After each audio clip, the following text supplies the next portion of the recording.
আমাদের রোজা ও আহলে কিতাবের রোজার মাঝে পার্থক্য হলো সেহরি খাওয়া।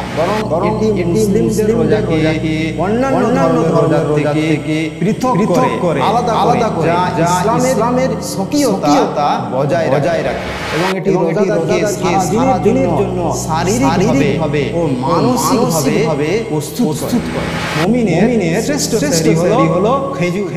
আসসালামু আলাইকুম রহমতুল্লাহি বারাকাতুহু। আলহামদুলিল্লাহি ওয়াহদা ওয়াসসালাতু ওয়াসসালামু আলা মাল্লা নবিয়ানা বাদা আম্মা বাদ। পবিত্র রমজানের দ্বাদশ দিবসে আন্তরিক শুভেচ্ছা ও অভিনন্দন। সাহরি, যা ইসলামের গুরুত্বপূর্ণ একটি সুন্নাহ, রমজান মাসে রোজাদারের জন্য বিশেষ একটি নিয়ামত।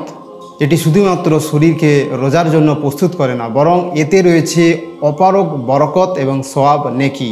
নবী সাল্লাল্লাহু আলাইহি সাল্লাম এই সেহরি খাওয়ার প্রতি গুরুত্ব দিয়েছেন এবং উম্মতকে এতে অভ্যস্ত হওয়ার উপদেশ দিয়েছেন। সেহরি ও রোজাদারের জন্য এক বরকতময় উপহার। বাংলায় অনেকে সেহরি বা সাহারি বলে থাকেন, তবে আরবি শব্দ আসলে সাহুর। সঠিক শব্দ হচ্ছে সাহুর, তবে বাংলায় প্রচলিতভাবে সেহরি শব্দটি বেশি ব্যবহৃত হয়। সেহরি শব্দটি এটি বেশি ব্যবহার করা হয়। আরবি শব্দ সাহুর মূলত খাদ্য পানীয় বোঝায় বা শুভে সাদেকের আগে রোজা রাখার নিয়তে খাওয়া হয়। সাহর শব্দটি এসেছে সাহারা মূল ধাতু থেকে, যার অর্থ হচ্ছে রাতের শেষ অংশ বা ভোরের আগে সময়। আর এই সেহরি খাওয়ার গুরুত্ব ও ফজিলত, মুসলিম উম্মার সর্বসম্মত সেহরি খাওয়া হচ্ছে একটি মুস্তাহাব। এটি খাওয়া না গেলে রোজার কোনো ক্ষতি হয় না, তবে সেহরি গ্রহণ করলে তাতে দেহ ও আত্মা উভয়ের জন্য উপকারিতা বিদ্যমান। তাই রাসূল সাল্লাল্লাহু আলাইহি সাল্লাম বলেছেন, তোমরা সাহরি খাও, কারণ সাহরিতে বরকত আছে, যেটি বুখারী ও মুসলিমে রয়েছে এবং অন্যত্রে রয়েছে। তিনি বলেন, আমাদের রোজা ও আহলে কিতাবের রোজার মাঝে পার্থক্য হলো সেহরি খাওয়া। এ থেকে স্পষ্ট বোঝা যায় যে সাহরি শুধু শরীরের জন্য নয়, বরং এটি মুসলিমদের রোজাকে অন্যান্য ধর্মের রোজার থেকে পৃথক করে আলাদা করে, যা ইসলামের স্বকীয়তা বজায় রাখে। তাই সাহরির বরকত ও উপকারিতা হলো, সাহরি খাওয়ার মধ্যে আল্লাহর একটি রহমত এবং বরকত রয়েছে। এটি রোজাদারকে সারা দিনের জন্য শারীরিকভাবে ও মানসিকভাবে প্রস্তুত করে। তাই সেহরির প্রধান উপকারিতা হলো, এক নম্বর হচ্ছে শারীরিক শক্তি প্রদান। সেহরি খেলে সেহরি রোজাদারকে সবল রাখে এবং ক্ষুধা ও তৃষ্ণার কষ্ট সহ্য করার শক্তি যোগায়। 2 নম্বর হচ্ছে রোজার কষ্ট হালকা করে। দীর্ঘ সময় না খেয়ে থাকার পরেও সাহরির মাধ্যমে দেহের প্রয়োজনীয়তা পুষ্টি পাওয়া যায়, ফলে রোজার কষ্ট কিছুটা হালকা হয়। তারপর 3 নম্বর হলো এবাদতের প্রতি মনোযোগ বৃদ্ধি এবং শারীরিক দুর্বলতা না থাকায় সারাদিন এবাদত করাও সহজ হয়। তারপর 4 নম্বর বৈশিষ্ট্য হলো রাসূল সাল্লাল্লাহু আলাইহি সাল্লামের অনুসরণ করা। রাসূল সাল্লাল্লাহু আলাইহি সাল্লামের অনুসরণ করে সেহরি খাওয়া একটি গুরুত্বপূর্ণ সুন্নাহ, যা পালন করলে রাসূল সাল্লাল্লাহু আলাইহি সাল্লামের অনুসরণে সওয়াব পাওয়া যায়, একটি নেকি পাওয়া যায়। যারা সেহরি খেতে পারেননি তাদের কি করণীয়? অনেক সময় কেউ সাহরির জন্য জাগতে পারে না বা সময় মতো খেতে পারে না, সেক্ষেত্রে তার জন্য রোজা রাখা আবশ্যক। অনেক সময় কেউ সাহরির জন্য জাগতে পারে না বা সময় মতো খেতে পারে না, সেক্ষেত্রে তার জন্য রোজা রাখা আবশ্যক। সেহরি না খেলেও রোজা বৈধ থাকে, তবে ইচ্ছাকৃতভাবে সেহরি ত্যাগ করা উচিত নয়, কারণ রাসূল সাল্লাল্লাহু আলাইহি সাল্লাম আমাদের জন্য সাহরিকে সহজ ও বরকতময় করেছেন। তাই আমাদের উচিত এই সুন্নাহর প্রতি যত্নবান হওয়া এবং রমজানের প্রতিটি দিন সেহরি খাওয়া অভ্যাস করা। এতে আমাদের রোজা সহজ হবে এবং আল্লাহর অফুরন্ত রহমত ও সওয়াব লাভ হবে। আল্লাহ আমাদের সঠিকভাবে সেহরি গ্রহণ করার তৌফিক দান করুন। কি খেলে সেহরি খাওয়া হবে?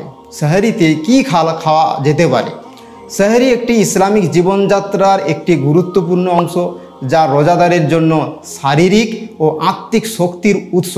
অনেকেই প্রশ্ন করেন যে কি খেলে সেহরি খাওয়া যায়। তো ইসলাম আমাদের এ বিষয়ে সুস্পষ্ট দিক নির্দেশনা দিয়েছেন। অল্প পরিমাণ যে কোনো খাবার খেলেই সাধারণত সেহরি খাবার সুন্নাহ পালন করা যায়। এমনকি এক ঢোক পানি বা এক কাপ চা বা এক টুকরো কেউ যদি বিস্কুটও খায়, বিস্কুট খেলেও সাহারির বরকত পাওয়া যায়। এই নয় যে সাহারিতে অনেক কিছু হাবি জাবি অনেক কিছু দামি দামি খেতে হবে, তা নয়, যে কোনো পানি খেলেও তা সাহারি হবে। তাই সেহরির বরকত উপকারিতা হলো রসুল সাল্লাল্লাহু আলাইহি ওয়াসাল্লাম সাহারি খাওয়ার প্রতি উৎসাহিত করেছেন এবং এর মাধ্যমে আল্লাহর রহমত লাভের কথাও বলেছেন। এবং আবু সাঈদ খুদরি রাদিয়াল্লাহু আনহু থেকে বর্ণনা রয়েছে যে তিনি বলেন, সাহারি খাওয়াতে বরকত আছে, সুতরাং তোমরা তা খেতে ছেড়ো না, যদিও এক ঢোক তা পানিও খাও। কেননা যারা সেহরি খায় তাদের জন্য আল্লাহর রহমত বর্ষণ করেন এবং ফেরেশতাগণ তাদের জন্য দোয়া করে থাকেন, যেটা ইবনে মাজাতে রয়েছে। এছাড়াও নবী সাল্লাল্লাহু আলাইহি সাল্লাম বলেছেন যে তোমরা সাহরি খাও, যদিও এক ঢোক পানি হয়। সাহরিতে উত্তম খাবার, মুমিনের শ্রেষ্ঠ সাহরি হিসাবে খেজুরকে সুপারিশ করা হয়েছে। আবু হুরায়রা রাদিয়াল্লাহু আনহু থেকে বর্ণনা রয়েছে, তিনি বলেন রসুল সাল্লাল্লাহু আলাইহি সাল্লাম বলেন, মুমিনের শ্রেষ্ঠ সাহরি হলো খেজুর, যেটি আবু দাউদে হাদিসটি রয়েছে। তাই খেজুর পুষ্টিকর, শক্তিদায়ী হয়, এটা রোজাদারের জন্য অত্যন্ত উপকারী। এছাড়া দুধ, ফলমূল, শস্য জাতীয় খাবার এবং হালকা যে কোনো স্বাস্থ্যকর খাবার গ্রহণ করে যেতে পারে, তবে যেটি অত্যন্ত স্বাস্থ্যকর হওয়া উচিত, যেটা অত্যন্ত শরীরের পক্ষে ক্ষতি না করে, যেটা শরীর খেয়ে বিভিন্ন শারীরিক সমস্যা না করে, সেই সব খাবার থেকে দূরে থাকা উচিত। তা আরেকটি হলো সাহারিতে অতিরিক্ত খাওয়ার ক্ষতি। সেহরি খাওয়া হচ্ছে সুন্নাহ হলেও এতে অতিরিক্ততা বর্জন করা উচিত। অনেকে প্রচুর পরিমাণে খাবার গ্রহণ করে, যা তাদের জন্য কষ্টদায়ক হয়ে ওঠে। এতে ইবাদতে মনোযোগ কমে যায় এবং অলসতা সৃষ্টি হয়। এবং রসুল সাল্লাল্লাহু আলাইহি সাল্লাম বলেন যে উদর অপেক্ষা নিকৃষ্টতর কোনো পাত্র মানুষ পূর্ণ করে না, এবং আদম সন্তানের জন্য ততটুকুই খাদ্য যথেষ্ট যতটুকুতে তার পিঠ সোজা করে রাখে, আর যদি এর চেয়ে বেশি খেতেই হয় তাহলে যেন সে তার পেটের 1/3 আহারের জন্য এবং 1/3 পানির জন্য এবং অন্য 1/3 শ্বাস প্রশ্বাসের জন্য ব্যবহার করে। হাদিসটি তিরমিজিতে রয়েছে। তাই সাহরি গ্রহণের সঠিক নিয়ম, এক হচ্ছে স্বল্প পুষ্টিকর খাবার খাওয়া, অল্প পরিমাণ হলেও স্বাস্থ্যকর খাবার গ্রহণ করা উত্তম, খেজুর ও পানীয় গ্রহণ করা, খেজুর সেরা সেহরি এবং এক ঢোক পানি খেলেও সেহরির সুন্নাহ আদায় হবে। অতিরিক্ত খাবার পরিহার করা, অতিরিক্ত খাওয়া শরীরের জন্য ক্ষতিকর হতে পারে এবং ইবাদতে অলসতা সৃষ্টি করতে পারে। তাই সেহরি দেরিতে খাওয়া, রসুল সাল্লাল্লাহু আলাইহি সাল্লাম ফজরের কিছুক্ষণ আগে সেহরি খেতেন, তাই আমরাও সেহরি দেরিতে খাওয়া চেষ্টা করব। সেহরির সময়সীমা, ইসলামে সেহরির সময় নির্ধারিত রয়েছে অর্ধরাত্রির পর থেকে ফজরের আজান পূর্ব মুহূর্ত পর্যন্ত। তবে উত্তম হলো সময় শেষ হওয়ার আশঙ্কা না থাকলে সর্বশেষ অংশে সেহরি গ্রহণ করা। সাহাবী আনাস রাদিয়াল্লাহু আনহু বর্ণনা করেন যে জায়েদ বিন সাবিত রাদিয়াল্লাহু আনহু জানিয়েছেন যে তারা রাসূলুল্লাহ সাল্লাল্লাহু আলাইহি সাল্লামের সঙ্গে সাহরি খেয়েছিলেন এবং তারপর ফজরের নামাজ পড়তে গিয়েছিলেন। এবং আনাস রাদিয়াল্লাহু আনহু জিজ্ঞেস করেন যে তাহলে সেহরি খাওয়া ও আজানের মধ্যে কতটুকু সময় ছিল? তখন উত্তরে জায়েদ বিন সাবিত রাদিয়াল্লাহু আনহু বলেন যে 50 বা 60টি আয়াত পড়ার সময়ের সমান। এটি প্রায় 15 থেকে 20 মিনিটের সময়ের সমতুল্য হয়। ফলে সুন্নত হলো ফজরের আজানের 15-20 মিনিট আগে সাহারি শেষ করা। সাহাবীগণ সাহারি বিলম্বে করে খেতেন এবং ইফতার দ্রুত করতেন এবং এটি সুন্নত হিসাবে প্রতিষ্ঠিত। সেহরি বিলম্বিত করে খাওয়ার মাধ্যমে রোজার সময়সীমার সর্বোচ্চ উপকার পাওয়া যায় এবং তা বেশি বরকতময় হয়। সেহরি বিলম্বিত করার গুরুত্ব, অনেকে মধ্যরাতে সেহরি খেয়ে ঘুমিয়ে পড়েন, যা ইসলামের দৃষ্টিকোণ থেকে সঠিক নয়, কারণ এর ফলে ফজরের নামাজ ছুটে যাওয়ার সম্ভাবনা থাকে। কখনো ঘুমিয়ে থাকার কারণে জামাত ছুটে যায়, আবার কখনো পুরো নামাজই কাজা হয়ে যায়, যেটা নাউজুবিল্লাহ অনেক বড় গুনার কাজ, যা অত্যন্ত দুঃখজনক। এবং নবী সাল্লাল্লাহু আলাইহি সাল্লাম নামাজের ব্যাপারে বিশেষ গুরুত্ব দিয়েছেন এবং এটিকে আমাদের অবশ্যই গুরুত্ব সহকারে মানতে হবে। ফজর শুরু হওয়া নিয়ে সন্দেহ হলে করণীয়।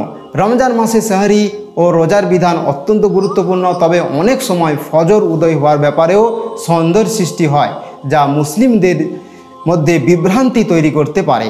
ইসলামের দৃষ্টিতে এই বিষয়টি কিভাবে সমাধান করা যেতে পারে তা কুরআন ও হাদিসের আলোকে বিশ্লেষণ করা যায়। ফজর উদয়ের সংজ্ঞা ও নির্ণয়। ফজর উদয়ের সংজ্ঞা ও নির্ণয়। ফজর উদয় মানে হলো পূর্ব আকাশে সাদা রেখার প্রকাশ, যা রাতের কালো অন্ধকার থেকে আলাদা হয়ে স্পষ্ট হয়ে ওঠে। এবং আল্লাহ সুবহানাহু ওয়া তাআলা কোরআনে বলেন যে, আর তোমরা পানাহার করো যতক্ষণ পর্যন্ত না রাতের কালো অন্ধকার থেকে ফজরের সাদা রেখা তোমাদের নিকট স্পষ্ট হয়েছে, যেটা সূরা আল বাকারা 187 নম্বর আয়াত। এ থেকে স্পষ্ট যে যতক্ষণ পর্যন্ত ফজর উদয়ের ব্যাপারে নিশ্চিত হওয়া যায় যে ততক্ষণ পানাহার করা বৈধ। সন্দেহ হলে করণীয়।